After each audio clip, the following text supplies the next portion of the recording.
This is a lesson about social studies, economics, page 1143.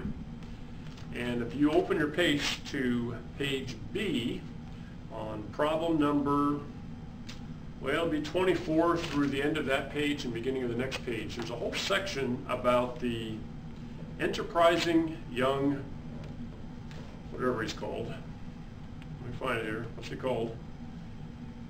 Economist, enterprising young economist on page 5 in the PACE.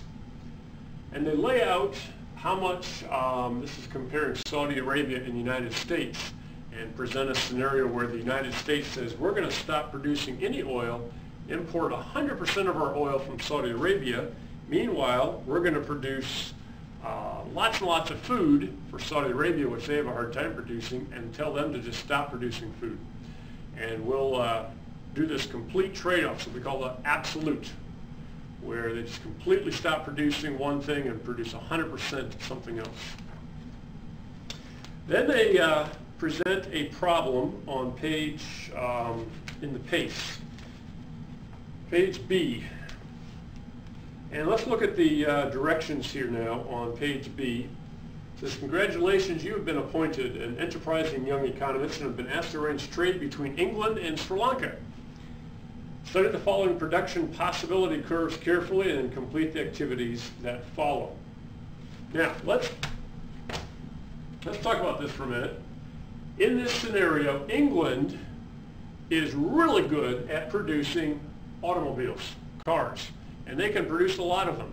Meanwhile, Sri Lanka doesn't have a high demand for automobiles, and they have a lot of production in tea. And they drink a lot of tea there too, but England likes to drink tea. And so this young enterprising economist comes to both countries and says to Sri Lanka, if you used all of your capacity, you could be producing 50 cars, but you wouldn't have any tea. And if you use all of your production equipment and people and resources, you could produce 100 tons of tea, but you wouldn't have any cars. And right now, you are at this point right here, you're producing 60 tons of tea that you produce, that you use up yourself as a country, and you're only producing 20 cars. I got a deal for you.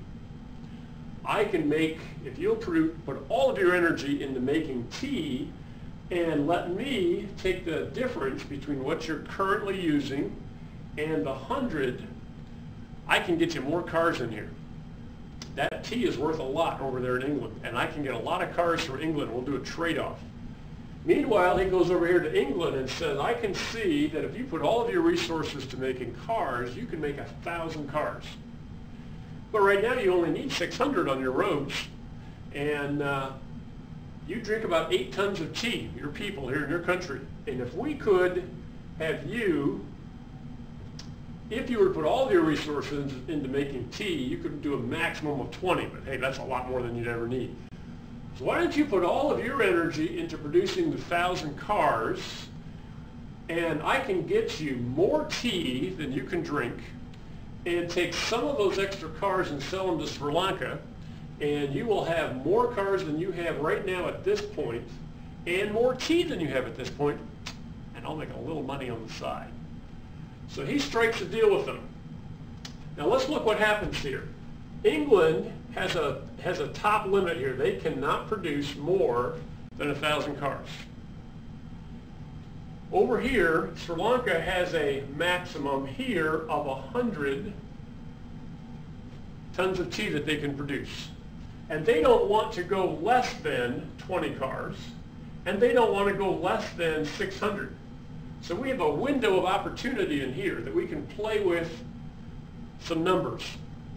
Meanwhile, England says we don't want to go less than 600 cars, and we don't want to go less than 800 tons of tea, but we'll play with some numbers in here, and we can be happy, Sri Lanka can be happy, and this young enterprising economist can be happy. So I'm going to give you a different scenario than what this PACE score key has, and then you can look at this example, and then you can go back and study the PACE score key and also see where they get their numbers and how this works. So England is asked to do 100% production of vehicles, 1,000 vehicles, and we're going to suggest to them that they Let's jump them up to 800 cars that they're going to keep. And we're going to take them all the way out here to 18 tons of tea. All right? Meanwhile, we're going to go to Sri Lanka and say, we're going to double the number of cars. Instead of having only 20 cars, we're going to take you up here to 40 cars. And instead of only living with 60 tons of tea, we want you to be able to have 70 tons of tea. So right here, 40 cars, double the number of cars they had, plus more tea than they have been consuming to this point. So this is a big increase for both of these countries. Now let's see what happens. Sri Lanka is going to produce 100 tons of tea.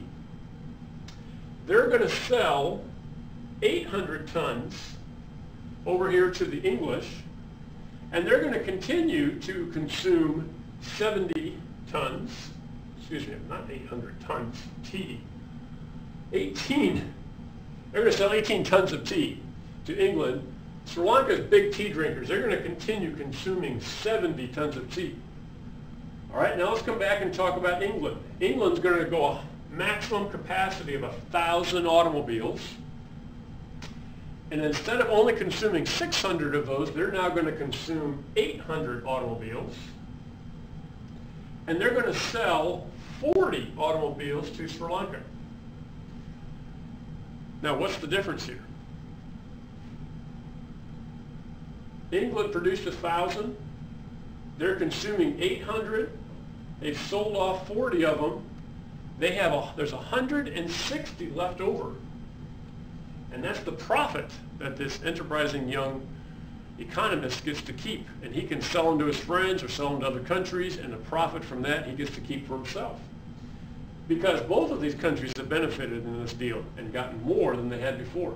Sri Lanka went from they produce 100 tons of tea, sell 18 to England, still consume 70, and they're going to leave the Economist with 12 tons. That's quite a bit of tea. That's more than England consumed before this change took place.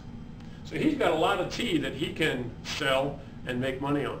So everybody in this scenario is happy. But you can try some different numbers. Anywhere in this box, you can put some numbers and then try some different things that just all of these have to add up. These have to add up to 100. These three numbers have to add up to 1,000. And you can put any numbers in there that you want. Try some different numbers. See if you can make the enterprising young economist make even more money. And then go check your answer against the score key and look at the example of the answer that they have there. I hope that helps you understand it a little bit better.